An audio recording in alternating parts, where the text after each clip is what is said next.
সকাল সকাল ঘুম ভাঙার বেশ উপকারিতাও আছে, আমরা সেটা সকলেই জানি। তবে আমি আজকে সেই উপকারিতাটা কিন্তু হেঁটে বা ব্যায়াম করে নিইনি। সেই উপকারিতা নিয়েছিলাম আজকে আমি বাজার বেরিয়ে গেছিলাম। কি করব, চাটা খেয়ে একটু বসেছিলাম, কর্তামশাই বলল হাতে একটু সময় আছে, তো চলো কর্তা গিন্নি দুজন মিলে একসঙ্গে আজকে একটু বাজার বেরিয়ে যাই। আর দেখি কি কি কেনা যায়। বেশ একটু ভালোই লাগে ঘুরে ঘুরে বাজার করতে, আমি তো খুব পছন্দ করি বাজার, মানে সবজি বাজার করতে। তারপরে বড় জামা কাপড়ের দোকান, সেখানে গিয়ে বাজার করতে, মানে যে কোনো কিছু কেনাকাটা করতে আমি খুব পছন্দ করি। সেটা যাই হোক না কেন, আমার কিন্তু বেশ ভালো লাগে। তো সেই সুযোগ মতো সকালবেলা কর্তামশাইয়ের সঙ্গে বেরিয়ে পড়েছিলাম একটু ঘুরে ঘুরে বাজার করতে। তো ওখান থেকে আমরা আজকে নর্মালি যে বাজারে বাজার যাই সেখানে কিন্তু আজকে যাইনি। আজকে গিয়েছিলাম পাইকারি বাজার। শুনেছিলাম কর্তামশাই বলেছিল পাইকারি বাজারে নাকি একটু সবজিগুলোর দাম কম হয়। কিন্তু দাম একটু কম ছিল অবশ্যই, কিন্তু সেখানে একটা বড় সমস্যাও ছিল। কারণ সবাই কিন্তু সেখানে আবার অল্প অল্প সবজি বা শাক সবজি এসব কিন্তু অল্প দিচ্ছিল না। তারা যেমন পাইকারদেরকে দেয়, মানে যারা বেশি বেশি কেনে তাদেরকে যেমন দেয়, সেই রকমই আমাদেরকেও বেশি বেশি দিতে চাইছিল। তো সেটা তো সব ক্ষেত্রে সম্ভব নয়।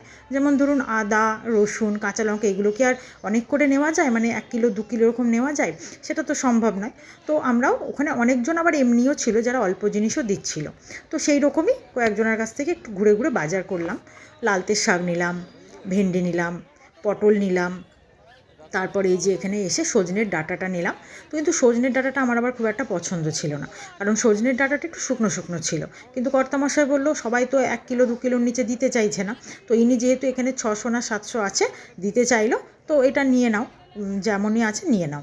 নিয়ে তারপর ওখান থেকে বেরিয়ে নিয়ে নিলাম। বেশ সুন্দর বাইরে একজন লাউ বিক্রি করছিল, তবে লাউটার দামটা কিন্তু একদম নর্মাল বাজারের মতনই একই। তো এরকম একটা বড় সাইজের বেশ সুন্দর পছন্দ করে একটা সবুজ দেখে লাউ নিয়ে নিলাম। এই লাউগুলো কিন্তু খেতে খুব ভালো হয়। এরপর লাউ নিয়েছি যেহেতু, ধনেপাতা না হলে তো চলবে না, অনেকক্ষণ থেকে ধনেপাতা খুঁজছিলাম। একজনের কাছে গেলাম, সেও আবার বলছে ধনেপাতা নাকি 1 কিলো নিতে হবে। আমার তো শুনে মাথায় হাত, 1 কিলো ধনেপাতা! তো তারপর বাইরের দিকে বেরিয়ে দেখলাম যে না, একজন এরকম আঁটি করে বিক্রি করছে ধনেপাতা। তো সেইখান থেকে ধনেপাতা কিনে নিলাম, নিয়ে তারপর বাইরের দিকে বেরিয়ে এসে এবার দেখতে পেলাম ভুট্টা। তো এই ভুট্টা যে বিক্রি করছেন ওনার সঙ্গে আবার আমার কর্তামশাই খুব মানে ঠাট্টা তামাশা করে। তো যাই হোক, ওনার কাছে একটু হাসি মজা করে ভুট্টা কিনে নিলাম।